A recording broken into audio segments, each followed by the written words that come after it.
Welcome back जी। फिर मैं आपको खुशामदीद करता हूँ उस प्लेटफॉर्म पर। एचबीएल पीएसएल 11 में आज जो मैच खेला जाएगा वो होगा लाहौर कलंदर और कोयटा ग्लैडिएटर के दरमियान। अगर हम दोनों को पॉइंट्स टेबल पर देखें तो दोनों इस टाइम पर हमें बिल्कुल जिसे कहते हैं कि दूसरे एंड में नजर आते हैं। टॉप फोर में दोनों नहीं है। कोयटा ग्लैडिएटर की बात करें तो वो हमें छठे नंबर पर नजर आ रहे हैं। दूसरी तरफ अगर हम लाहौर कलंदर की बात करें तो वो सातवें नंबर पर नजर आ रही है हमें। अब लाहौर कलंदर को पहले डिस्कस कर लेते हैं कि वो जब से हमने देखा है कि कराची गए हैं तो वहां पर हमने देखा है कि उनकी तरफ से जो बैटिंग परफॉर्मेंसेज आई हैं दो, वो बहुत ही लो पार थी। एक मैच में वो 100 कर पाए थे और दूसरे में वो अंडर 100 आउट हो गए थे, तो उनकी बैटिंग ने वहां पर क्लिक नहीं किया।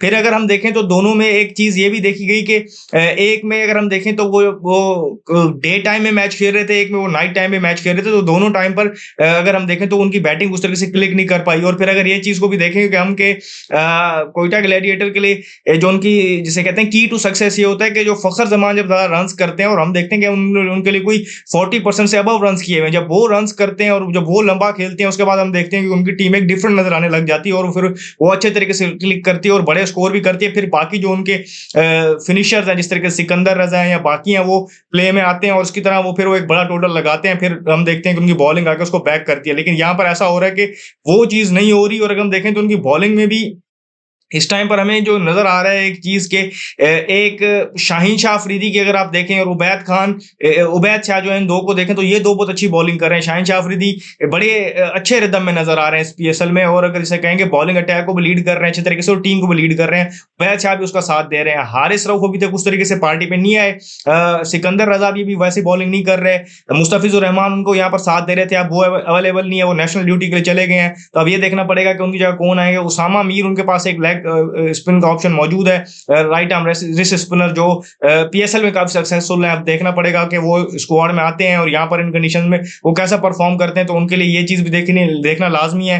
बैलेंस बनाना भी उनके लिए बड़ा एक जिसे कहते हैं कि चैलेंज है कि किस तरीके से वो टीम का बैलेंस बनाएंगे। क्योंकि अगर वो सिकंदर रजा के समेत उसको गिन के 5 बॉलर खिलाते हैं तो जिसे कहते हैं कि बॉलिंग में थोड़ा शॉर्ट बनते हैं। एक बैटर रजा खिला के आसिफ अली अगर जिस तरह खेल रहे हैं तो उनके लिए एक जिसे कहते हैं बॉलिंग के पूरे पूरे ऑप्शन है। तो अगर किसी एक बॉलर का भी बुरा दिन हो जाता है तो वो उनको ये चीज अफेक्ट करती है। और बीच में उनके पास ऐसे कोई ऑप्शन नहीं है जिस तरीके से जो एक आध ओवर को करके दे सके, जिसे हम पार्ट टाइमर कहते हैं या सिक्स्थ बॉलिंग ऑप्शन कहते हैं, वो उस तरीके से उनके पास वहां पर अवेलेबल नहीं है। कुछ रीइंफोर्समेंट हुई है उनकी तरफ से अगर हम देखें तो चरित असलंका को उन्होंने साइन किया है और ये हम देखें श्रीलंकन बैटर है, मिडिल ऑर्डर में खेलते हैं। और अगर हम देखें स्पिन के अगेंस्ट उनका रिकॉर्ड अच्छा है, स्पिन को अच्छा खेलते हैं, sweeps long sweeps reverse sweeps ये खेलते हैं। और ये उनके लिए एक चीज हो सकती है कि ये उनको वहां पर एक आध ओवर का ऑप्शन वहां पर फराहम कर सकते हैं, क्योंकि वो श्रीलंका के लिए भी वो करते हैं और काफी फ्रीक्वेंटली है वो करने लग गए ये चीज। तो ये उनके लिए एक चीज ये हो सकती है कि चरित असलंका को स्क्वाड में शामिल करें।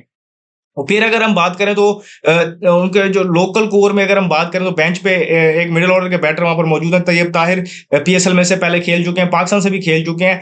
लोग ये बात कर रहे हैं कि मोहम्मद नईम जो उनकी तरफ से टॉप ओपन कर रहे हैं फखर जमान के साथ, वो उस तरीके से परफॉर्म नहीं कर रहे, स्ट्रगल कर रहे हैं। तो लोग ये बात कर रहे हैं कि उनकी जगह पर तैयब ताहिर को खिलाया जा सकता है। लेकिन फिर उस सूरत में आपको ये देखना पड़ेगा कि आप ओपनर फिर किसको खिलाएंगे, तो ओपनिंग करने कौन जाएगा। तो लाहौर कलंदर के लिए ये चीज बड़ी इंपॉर्टेंट है। अगर हम बात करें तो ये सारे जो मसले मसाइल हमें नजर आ रहे हैं मेरी नजर में वो इसलिए हैं कि फखर जमान बड़े रन नहीं कर रहे। जिस दिन फखर जमान ने ये रोल निभा लिया वो जो करते हैं, क्योंकि फखर जमान जब लंबी नहीं खेलेंगे तो वो 110 120 के स्ट्राइक रेट से नहीं खेलते, वो 150 160 के स्ट्राइक रेट से खेलते हैं। तो वो गेम को एक साइड पर लगा देते हैं और टीम के लिए विनिंग रन करते हैं। तो उसके बाद बाकी सारी चीजें इटसेल्फ जो अपनी जगह वो खुद बना लेती हैं। वहां पर हम देख रहे हैं कि जो टीम पहले बैटिंग कर रही है तो हमने उनकी तरफ से चीजें नजर आ रही है कि पावर प्ले के बाद टीम स्ट्रगल कर रही है ओवर नंबर 7 से लेकर ओवर नंबर 15 तक। उस तरीके से जो रन रेट है वो भी उनका उस तरीके से नहीं जा रहा है, स्कोरिंग रेट भी गिरता है। और फिर हम ये भी देख रहे हैं कि वहां पर एक चीज ये कि टीम्स की विकेट्स भी क्लस्टर्स में गिर रही है। हैंस एक ये रीजन भी है कि वो स्कोरिंग रेट का नहीं बढ़ा पा रहे और फिर जो अपने टारगेट से जो सेट करना चाह रहे हैं उसे वो बिलो पार रह रहे हैं। तो वो चीज भी उनको देखनी पड़ेगी। और कहीं ना कहीं जो मिडिल ऑर्डर के लिए मैंने आपको चरित असलंका का ऑप्शन दिया है कि उस टाइम पर स्पिनर्स ऑपरेट कर रहे थे, तो कहीं ना कहीं वो उनको वो चीज सपोर्ट कर सकते हैं। हसीबुल्ला उनके लिए विकेट कीपिंग का रोल अदा कर रहे हैं और मिडिल ऑर्डर में बैटिंग कर रहे हैं। इन केस अगर नईम को बिठाना है उन्होंने तैयब ताहिर को लाना है तो हसीबुल्ला ओपन करने जा सकते हैं, क्योंकि वो ये चीज पहले कर चुके हैं। तो ये चीजें उन्हें देखनी पड़ेंगी। लाहौर कलंदर की हद तक तो चीज़ें ये हमारे सामने हैं। दूसरी तरफ हम कोयटा ग्लैडिएटर की बात करें तो कोयटा ग्लैडिएटर्स भी अगर हम बात करें तो कोई इतनी अच्छी ब्रांड नहीं खेल रही क्रिकेट का, अगर हम उनको देखें तो वो भी सो एंड सो ही हैं, 2 मैचेस वो जीते भी हैं।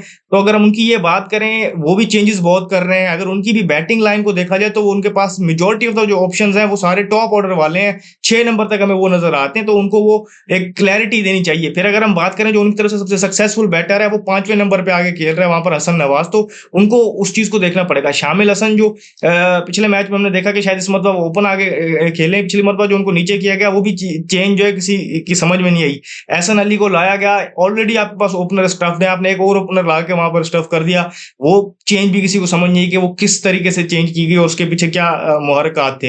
हमने ये देखा कि बेवन जैकब्स पिछला मैच अनवेल थे, वो नहीं खेले, वो नेशनल ड्यूटी के लिए चले गए हैं। दिनेश चंदीमल को स्क्वाड में शामिल किया गया। दिनेश चंदीमल क्या 11 में आएंगे डायरेक्ट या क्या होगा उनकी, वो चीज़ भी देखनी पड़ेगी। उनके जो बैटिंग में अगर हम बात करें तो वहां पर रन्स करने पड़ेंगे ख्वाजा नाफे को, क्योंकि उन पे उन्होंने हैवी इन्वेस्ट किया हुआ है और अब उनका दूसरा सीजन है, तीसरा सीजन है कोयटा ग्लैडिएटर के लिए। तो यहाँ उनको परफॉर्म करना पड़ेगा और अपनी वैल्यू जो प्रूव करनी पड़ेगी। बैटिंग के हद तक तो ये है। बॉलिंग में वो टॉम करन को खिला रहे हैं कंटिन्यूसली, वो उनको कहीं ना कहीं बैटिंग में हल्का फुल्का वो एज दे जाते हैं, लेकिन बॉलिंग वो उस तरीके से नहीं कर पा रहे, विकेट्स नहीं ले पा रहे जो उनको चाहिए होती है पावर प्ले की। और हम ये देख रहे हैं कि बॉलिंग में मेजोरिटी ऑफ द लोड जो उनका शिफ्ट हो गया। वैसे भी उनसे बड़ी हाई डिमांड थी और हाई एक्सपेक्टेशंस थी उनके दोनों स्पिनर से, क्योंकि वो दोनों पाकिस्तान के भी बेस्ट स्पिनर्स हैं। मैं बात कर रहा हूं यहाँ पर इब्रार की और उस्मान तारिक की। अब वो दोनों जो है रोल अपना तब अदा करेंगे और जब एक तो उनको रन ऑन द बोर्ड मिले, दूसरा ये है कि दूसरे भी उनको बॉलर्स उस तरीके से सपोर्ट करें, तो वो उस तरीके से उनके पास हो नहीं रहा। तो इनकी जो हम देख रहे हैं कि फिर जब टारगेट या बोर्ड में बड़ा नहीं लगाते तो टीम्स इनके अगेंस्ट रिस्क नहीं लेती और फिर इनको अच्छे तरीके से खेल जाती हैं। और हेंस इनकी जो यूटिलाइजेशन है, जो इनका जो पोटेंशियल है, वो प्रॉपर यूटिलाइज नहीं हो पा रहा और इनका जो थ्रेट है वो लोग फिर हैंडल कर जा रहे हैं बेहतर तरीके से। तो ये चीज उनको देखनी पड़ेगी कि इनको एक तो रन ऑन द बोर्ड लगाने पड़ेंगे। अगर रन ऑन द बोर्ड 170 180 वो लगा जाते हैं तो उनके पास वो बॉलिंग अटैक है। पर्टिकुलरली मैं दो स्पिनर्स की बात करूं और फिर सऊद शकील भी अब हम देख रहे हैं यहाँ पर बॉलिंग में वो अपने आप को आजमा रहे हैं और यहाँ बॉलिंग कर रहे हैं, तो वो भी इफेक्टिव हो रहे हैं। तो उनको ये चीजें देखनी पड़ेंगी। उस टॉम करन की मैंने आपको बॉलिंग की बात बताई। बैटिंग में मैंने कहा आपको कि ऑर्डर वो ठीक नहीं खिला रहे और फिर उनकी अप्रोच भी उस तरीके से ठीक नहीं है। तो कोयटा ग्लैडिएटर के लिए भी सारी चीजें जैसे कहते हैं कि स्मूथ सेलिंग नहीं है, उनके लिए भी बहुत सारी चीजें जिसे कहते हैं आपके टॉपसी टर्वी हैं। अब ये एक ऐसा टाइम है कि अब टेबल बिल्कुल शेप होने लगा है, टुवर्ड्स द एंड हम जा रहे हैं और अब ये दोनों टीमें जो इनके लिए जैसे कहते हैं कि स्ट्रगलिंग टीम्स हैं, एक हवाले से आप ये भी कह सकते हैं कि दोनों को ये एक अच्छा क्लैश होगा कि दोनों में से कौन उनको एक मच नीडेड एक चाहिए होगी विन और वो कौन इसको लेके आगे बढ़ता है और वो किस तरीके से जीतता है। तो ये चीजें देखनी होगी। दोनों टीमों का मैंने ब्रेकअप आपको करके बता दिया। जो भी फर्दर अपडेट्स होंगे हम आपको देंगे। इस वीडियो में फिर वक्त इतना ही, मुझे दीजिए शुक्रिया, अल्लाह हाफिज।